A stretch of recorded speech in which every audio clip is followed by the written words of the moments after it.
There's only one life.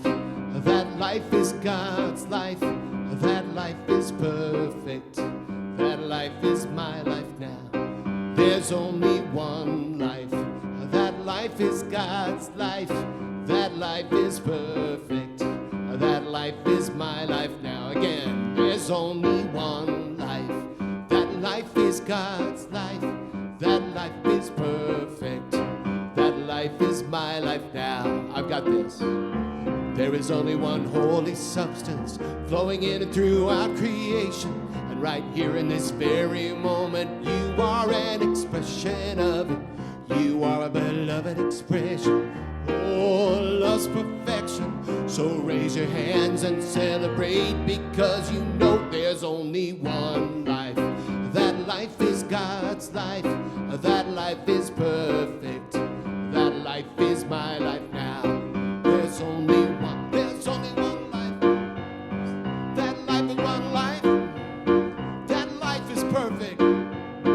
That life is my life now. Say one.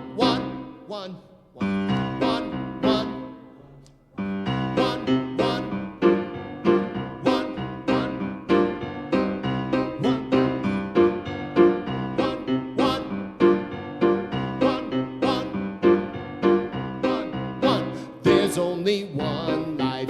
That life is God's life. That life is perfect. That life is my life now. There's only one life. God's life. One life. God's life.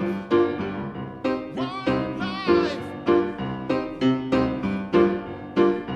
One life. God's life. There's only one life. That life is God's life. That life is perfect. That life is my life now.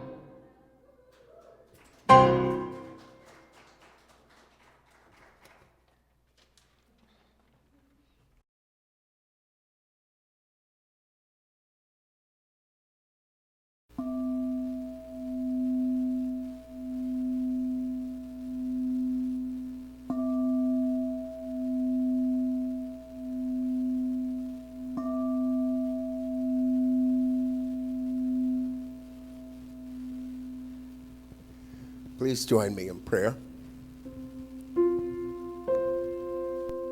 There is only one life. That life is God. That life is perfect, and that life belongs to me. It belongs to each and every person in this space and within the sound of my voice.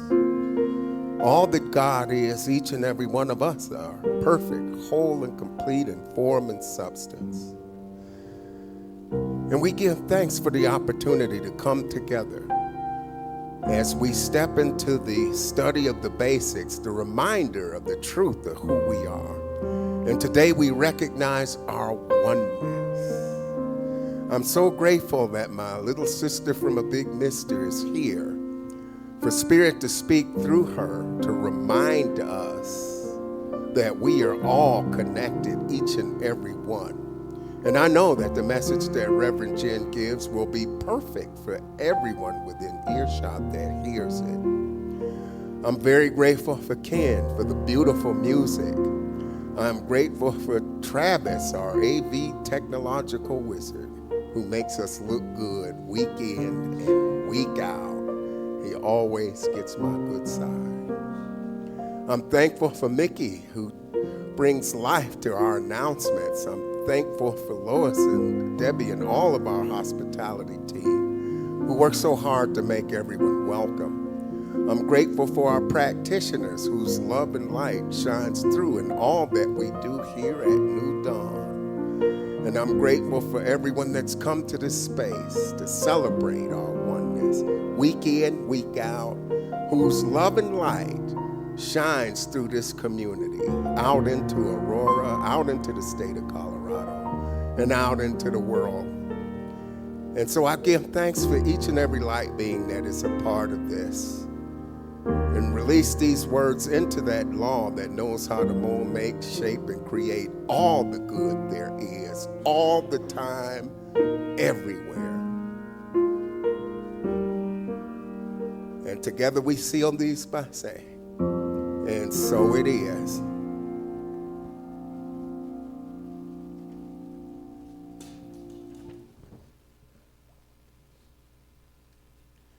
I had to work really hard this week to find some really long, windy statements, because I know that our Reverend Jenn likes really long statements.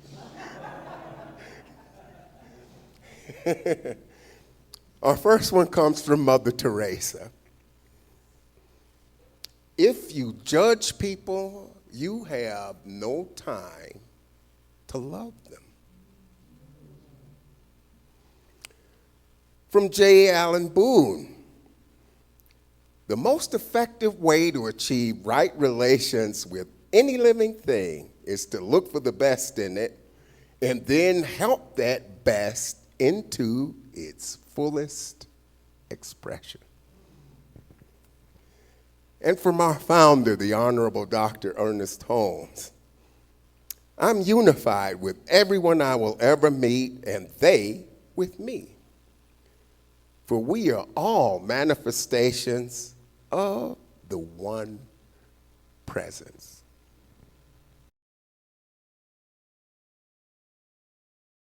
In 1969, there was a band that had a gold record, hit the gold record status that year, their first gold album. The band was called Three Dog Night. And one of the songs on that particular album was a song called One. And I was, however old I was, and I got connected to that song. That song meant everything to me. Thank you, Nancy. Do not figure out my age. Here's a few of the lyrics. One is the only loneliest number you'll ever do. Two can be as bad as one. It's the loneliest number since the number one. No is the saddest experience you'll ever know. Yes, it's the saddest experience you'll ever know. 'Cause one is the loneliest number that you'll ever do. One is the loneliest number worse than two. I latched onto that. Now, I don't know if you've ever seen a picture of Three Dog Night, but I encourage you to go Google them, because I took relationship advice from this band in 1969, and it was my guide for the next close to 30 years of my life. Because I knew that the last thing I ever wanted to be was be one. And I knew it so strongly that I began to overlap relationships, so that if this guy wasn't working out, I had the next one coming forth so that I could just overlap, because I wasn't going to be that one, that singular, that individual all by myself. And it took me, like I said, close to 30 years to figure out, well, first of all, Three Dog Night might have been talking about something else, but if they were talking about what I thought they were talking about, they were full of crap. I'm sorry. They were full of it. Let's just put it that way. So what I want to look at is today, as we move into this connection, we're doing the roots of our expression, the roots of this philosophy this month, and we're looking at some of the basic concepts. And the fact that we are one is truly the message. This is the message. And what I know is scientists, metaphysicians, philosophers, all have proven definitively that we are part of one. That there is no separation, there is no isolation. Now, we have this wonderful thing, I don't know if you are as tuned with yours as I am, but it's called your brain, your mind. And it has a tendency to create thoughts of isolation, separation, segregation. And what we want to look at is, what is the spiritual context for us, and move away from that and train this wonderful, wonderful thing to let us know that, no, we are all connected. We are united. We are unified. Holmes teaches us that unity signifies the union of parts, a result of many drawn together into one perfect, harmonious whole. One life, which we are all a part of. One intelligence, which we use. One substance, which brought into manifold manifestation. One principle, as so many incredible teachers have taught us. Eric Butterworth used a term in one of his books of "you are wonderful," O-N-E. Wonderful. We are wonderful. I want you to start seeing that when you use that word and when you start looking at groups and people and individuals that you interact with. We are wonderful. And let's see if we can help strengthen this wonderful muscle that we have, this beautiful muscle we have that knows the truth of who we are, that no one of us is alone. They were all connected. We are all connected.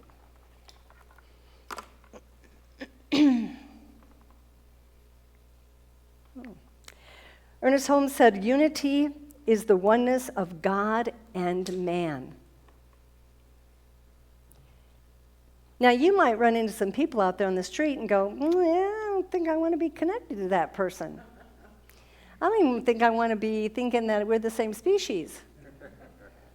And that is unfortunate if you have that experience. I've never had that experience. No, I'm kidding. I'm like going, what? What is that about? No, anyway. But let's look at this and think about this. Now, this is in the glossary of the Science of Mind textbook. Holmes says this: unity is the oneness of God and man. The word unite signifies the union of parts, a result of many drawn together in one perfect, harmonious whole. Oneness, one life, of which we are a part. One intelligence, of which we use. One substance, which is brought into manifold manifestation. Did I just read this on this other sheet? Okay, it was like, wow, I feel like I'm repeating myself. In case you weren't listening, I'm going to keep going. No. One substance which is brought into manifold manifestation, one principle, as Jesus and many of the other philosophers taught. Jesus said this in one of the quotes we have in the book called the Bible: that they may all be one, even as thou, Father, art in me, and I in thee, and they also in us. That last few words is not usually repeated in that quote. And it's like, yes, all of us together. Now the challenge is, how do we build on this, and how do we build the balance that this world is screaming for right now? And what are some of the things we can do? And what are the things that we do that get in the way? So I thought I'd talk about a little bit of the get in the way stuff here. And what we can do, because I don't want to leave you just out there. Abraham said, if people would simply pay attention to the harmony or disharmony within themselves, they would be able to eliminate the arduous and impossible task of trying to control the behavior of others. Oh my gosh. If we would just focus on what we're supposed to focus on, we don't have to get all caught up in how I need to fix you, Russell. I don't even have to go there, right? And there's nothing wrong with Russell, so don't misunderstand that. So what happens is we have a tendency to create disharmony. We're just so creative. We couldn't come into this expression and just go, yeah, we're one, and we're good, and we're great, and we're united, and we're going to just love each other. No, we had to do some other stuff. We had to let our humanness show up, because that's part of our experience here. And our humanness sometimes creates disharmony. And when we do that, we create that sense of separation. And when we do that, we create the world that we currently live in. We are responsible. We are accountable. We have done this. Not just we in the room, but everyone who has ever come before. We.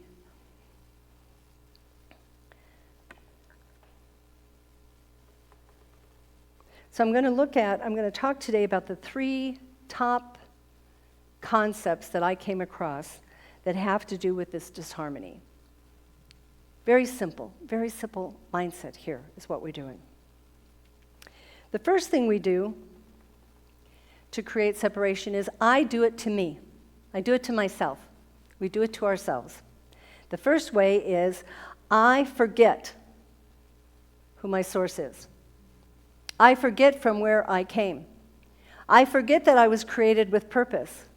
I forget that I was a divine idea in the mind of God before I was ever born, before I was ever conceived. And when I forget those things, I start to act like I'm a little island out here all by myself. That's the first thing that we do. And what I want you to understand is that you are all God expressing, just as I am. Each and every one of us. So right there, if you can embrace that idea, right there, we just went from one to more than one, right? It's me and God. God me. God and us, right? Thomas Troward said, the stream always has the quality of its source. The water that is coming down through the mountains in the stream came from a source, and it carries that source with it everywhere it goes. There is never a place where you put your hand in the stream and you pick it up and you're holding something else. Never. We came from source. And the cool thing for us is it's not living up at the top of the mountain. It's within us. And we are carrying the same characteristics and the same traits of that source with us everywhere we go and with everything we do. So where did it happen for you? When did it happen for you that you were told that you're not perfect? That you were told you're not of the source? That you were told that you are not the beautiful divine being that you are? Because wherever that happened, I want you to work on healing that in the next week or so. If that's still with you, if that's still dictating, that voice is still going off in your head. I tell you what, I was on a minister call this past week, a Zoom call. I'm working with the Colorado ministers. I'm loving it. And I sent out invitations to all the Colorado ministers within our philosophy. And we got together on a Zoom call. And when I got off the Zoom call, I thought, well, let me do some reflection on how that was. And you know what one of the things was that was distracting me the most on that call? My nose looked so big on that screen, on that camera, and I couldn't get past it. I mean, I kept sitting there going. Now, some of you are going, oh, she doesn't have a big nose. We'll tell her that later. And some of you are going, well, yeah, I get that. I don't care. This conversation ends when I'm done talking today. But here's the thing. When I was a kid, my mother said, oh, you can't wear your hair that way. Your nose is too big. I came home one day with one of those big, huge, obnoxious, floppy hats. I just thought it was the greatest thing on the planet. My mother said, you really don't have the nose to be wearing a hat. To this day, I'm challenged in putting a hat on my head because I just think I'm just this one giant nose. So I started attaching myself to people like Barbara Streisand and Bette Midler and people that kind of had larger noses. Jimmy Durante was a fan. I was a fan of his, but not for the same cause. But anyway, look at those stories. Look at those old beliefs. Look at the garbage you were told growing up by your friends, your relatives, whoever, and shut that down. I am grateful that I was created to look differently than all the rest of you. It's easier to tell us apart. We are one, but sometimes we want to look at the individuality a little bit, right? Yeah, so we do. So keep this in mind, and keep this in mind that there's some stuff that we got to clean up from way back when. And it was so funny for me because I haven't thought about the size of my nose in a very long time till I was on that flippin' Zoom call. So the second thing that we do. First I do it to me, try to separate me, then I do it to you. Then I start talking about all the stuff that's wrong with you. to create that separation. And sometimes we kind of do it because we're trying to make ourselves feel better about ourselves. And we think if we can put everybody on a little bit of a lower playing field, that helps, maybe, it's kind of, sort of. And thank you for having the Mother Teresa quote, because I'm sitting there going, oh my gosh, that's in the talk too. That's the one mind. That shows that Russell and I are connected. And we aren't connected without the rest of you. We're all there, right? So I do it to you. I have a tendency to criticize. And Mother Teresa said, if you judge people, you have no time to love them. Who you been judging? Oh, that list is big. The government, political leaders, the kid at the grocery store who just was a little bit different today than I remembered him. We can just keep going and going. Let's turn that around and say, I only have time to love. I only have time to love. And if I'm devoting all of my effort and energy to that loving time, the rest doesn't even show up. So I have to love me, because we do it to ourselves first. Then I get to love all y'all. By the way, I've started using the term all y'all. I watched a comedian the other night who said that is one of the best, it is the best, and most inclusive word we've ever had on this planet. Y'all. All y'all. And I picked it up, and sometimes I'm making myself crazy because I'm hearing myself say it more times than I need to, but let me tell you, I love it. I love it. What a great, and I didn't have to be born in the South to figure that out. Isn't that great? I love it. So, when I get into criticism, I have allowed my ego to take charge. Because it is the ego that says, that person shouldn't have said that way. That person shouldn't even dress that way. What was she thinking with her hair? I mean, that's ego. That is totally ego. And so we are here to do the spiritual practices required to manage that beautiful thing called ego, because it's going to be with us till the day we leave planet Earth. But we get to manage it, and we get to go into that place of love. And I'll be reminding myself, I'll be talking to someone, and they're not talking about what I want to talk about, and I will literally reel myself in and go, be present, just be here. Just be open to listening, and share your love. And it has been a huge game changer. I call it SYA, showing your attitude. Because I can show an attitude of persnicketyness. I learned how to do that really well growing up. I can pick you apart. I can pick me apart. I can pick anything apart. I can be really good at that. Or I can have that attitude of love and congruence that says, we're connected, we're one. And I love the people on this planet. Every single one of them.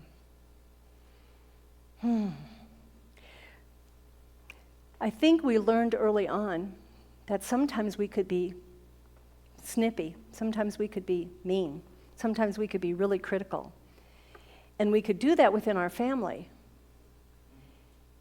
And I think we learned it because someone was a little bit critical of us, my darling mother, who told me that my nose was too big, but yet I knew she loved me. So I was getting this mixed message of criticism, but yet she loves me. And so then we learned that we could lash out, we could snap, we could say mean, ugly things to our family, friends, parents, and they still loved us. So what was the harm? There's a lot of harm in that. So let's keep that in mind. Let's pull that in and start managing the ego and keep it a little bit more in close to the vest. And then the third thing that we have a tendency to do is we turn it on others. So first I turn it on me and try to separate me. Then I turn it on you and try to separate you from me. And then we get together. Oh my gosh, what a powerful process this is. I can get a hold of Babs and I can get a hold of Andrea and Carl, and we can build a case against Michelle. And we feel pretty good about that. We do it to others. God, help us. Where did we learn this? What was that all about?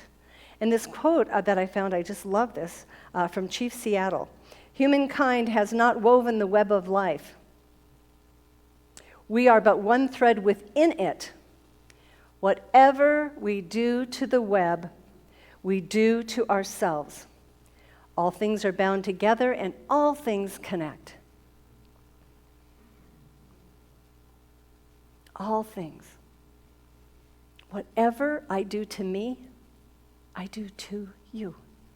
Whatever I do to you, I do to me. Whatever I do to you, we do to the world. Do you see how this works? It's connected.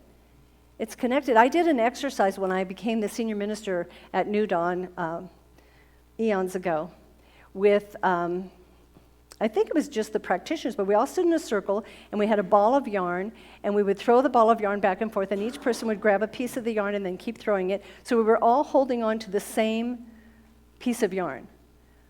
And at one point in time, the people on this side started pulling and the people on that side were pulled forward. And then someone over here would pull this way and we'd all kind of go this direction. That energy is what we're looking at here. That energy is what we're talking about here.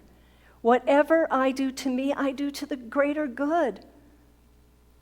Is that right? Is that appropriate? If I'm trying to create that sense of separation, it's harmful. Let's just say that. It's very, very harmful. I know many of you know this. I used to be a facilitator and trained Stephen Covey trading.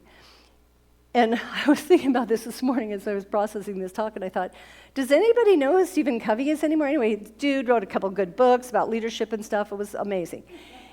Anyway, one of the things he always taught, that we taught in this class, was always honor the present. Always honor the absent. Always honor the absent. I brought that up in a board meeting at work years ago because we had a tendency in those meetings, whoever didn't show up for the meeting, we'd volunteer them to do all the stuff we didn't want to do. And I brought it up one time and I said, so you know what this just keeps crossing my mind is this whole story about Stephen Covey and how we want to honor the absent. And is it really kind and respectful? Words that they didn't want to hear in that moment. And honoring, if we dump all the garbage on so-and-so because they couldn't be here today? Honoring the absent is to think about the person who isn't here. And not only to the degree of what I'm talking about in that particular business meeting, but to the degree of what does that person need? What would they need? What would they want me to be saying about them? Or would they want me to be quiet? Would they appreciate me sharing this information? Or would it be better for me to honor the confidentiality of the relationship I have and to keep quiet? Even when someone says to me, oh, so you know, Sue is having a hard time with blah, blah, blah, blah, blah, and I know all about it, and my ego's going, oh yeah, I know this conversation, and to pull that in, reel that in, and go, oh, she's not here, I don't know that we need to be talking about that right now. A couple simple words, and look what we've shifted. Look how that's felt. How amazing. And so we want to avoid the idea of isolating others. We've given them titles. You know that, right? Are you familiar with the titles? Some of the titles are Republican. Some of the titles are Democrats. Some of the titles are liberals. Some of the titles are trans. Some of the titles are men. Some of the titles are, need I go on? Let's look at this place we are today. Let's look at this idea of who we are today.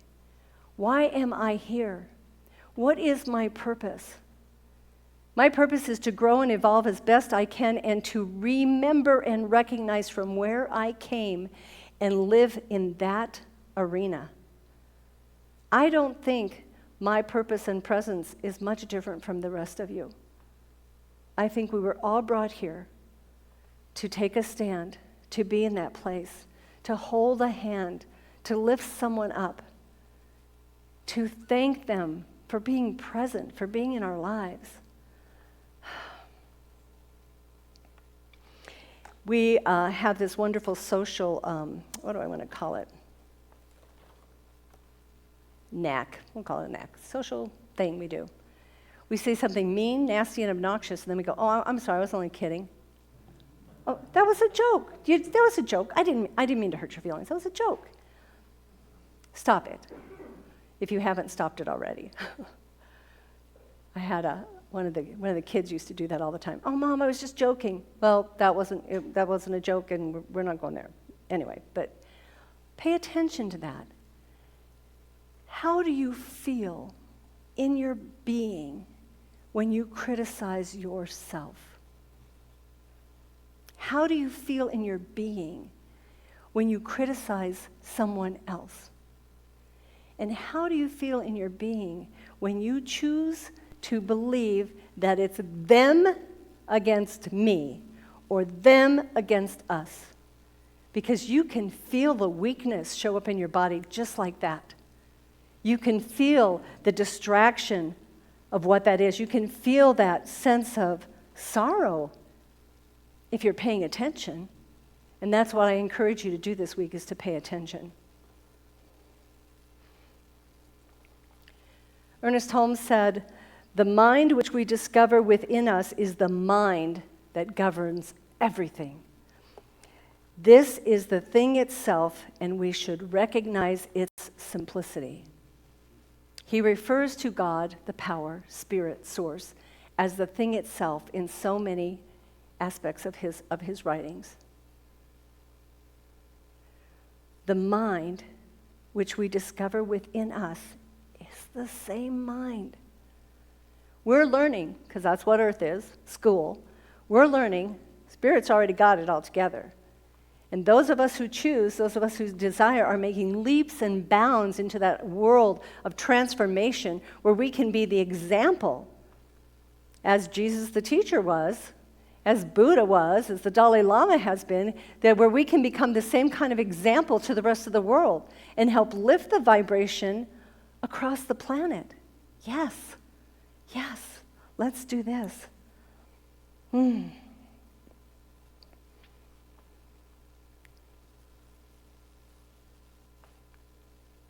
So this week, I encourage you, every time you're doing something and you're thinking negatively about someone or yourself,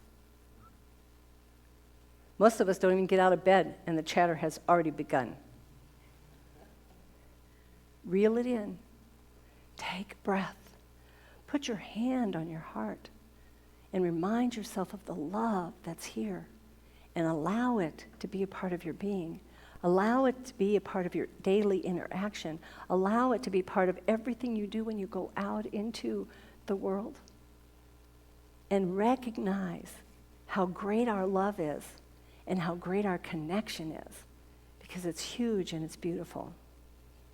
And I'm going to close with this little, it's kind of a poem, and I love it because it's such a good visual. It's by Edwin Markham. And it's a formula. He drew a circle that shut me out. Heretic, rebel, a thing to flout. But love and I had the wit to win. We drew a circle that drew him in. Pray with me.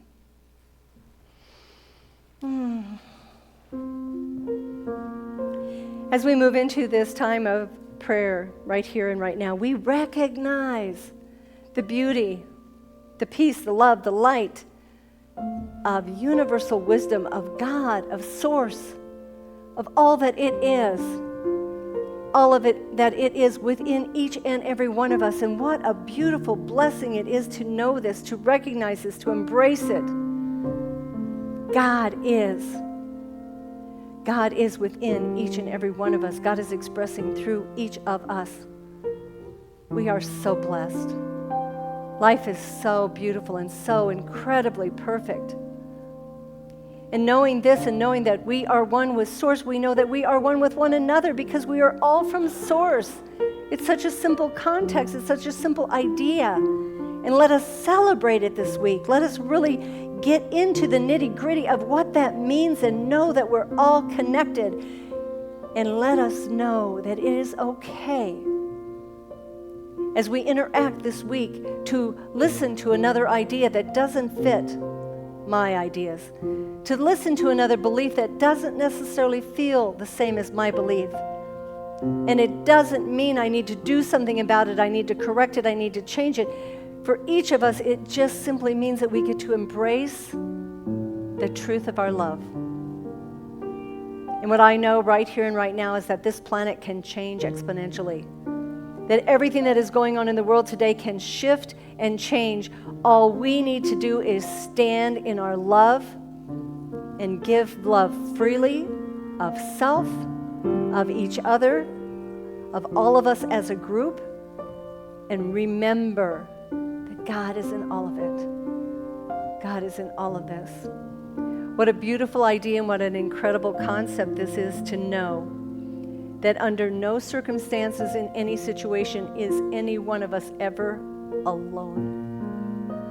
That is a state of mind, and we can shift it and we can change it. And so this week I know that our blessings just bubble up and shower over ourselves and touch the lives of others, and we are in that place of perfection, of that expression of God. And so this week, let us stand in our purpose. Let us stand in our truth.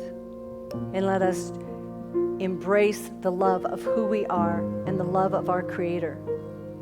And let's change the course of this planet for the highest and best right here and right now. I give thanks for this. I give thanks for the power of prayer. I give thanks for the power of our words and our intentions, knowing it's all good, knowing it's all God, and knowing it is perfect and already done in the mind of God. I just let it go and let it be, as together we say, and so it is.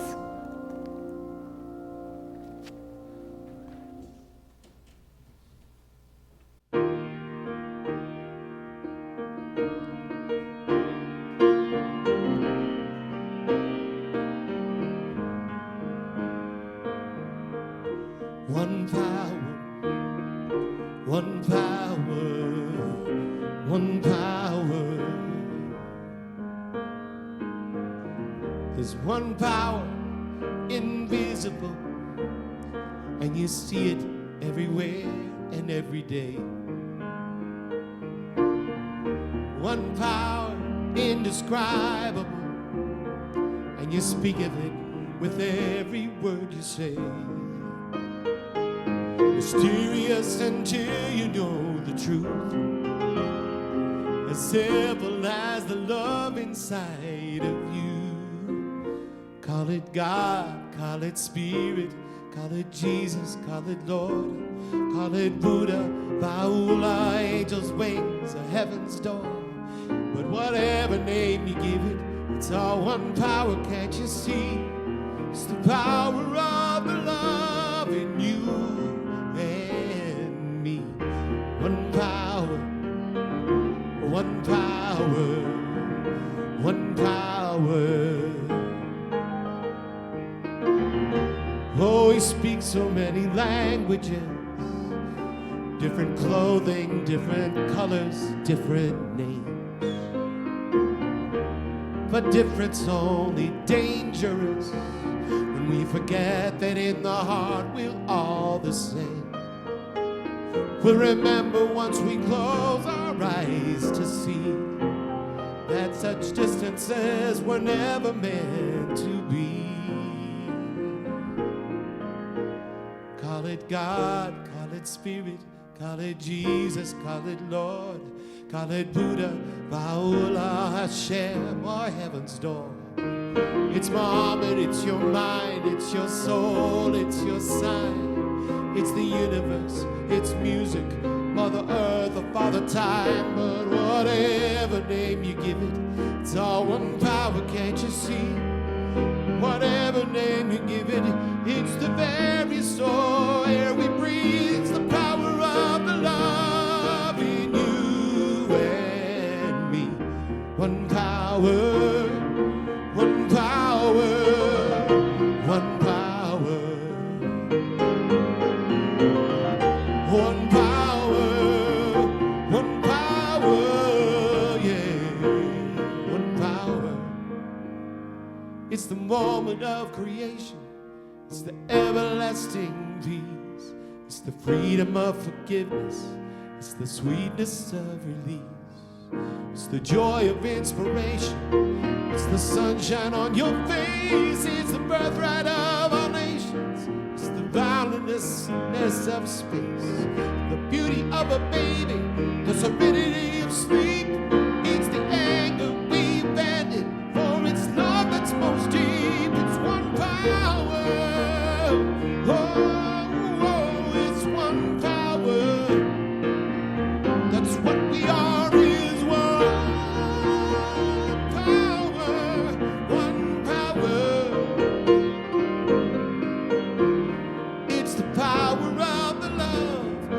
Lives forever in you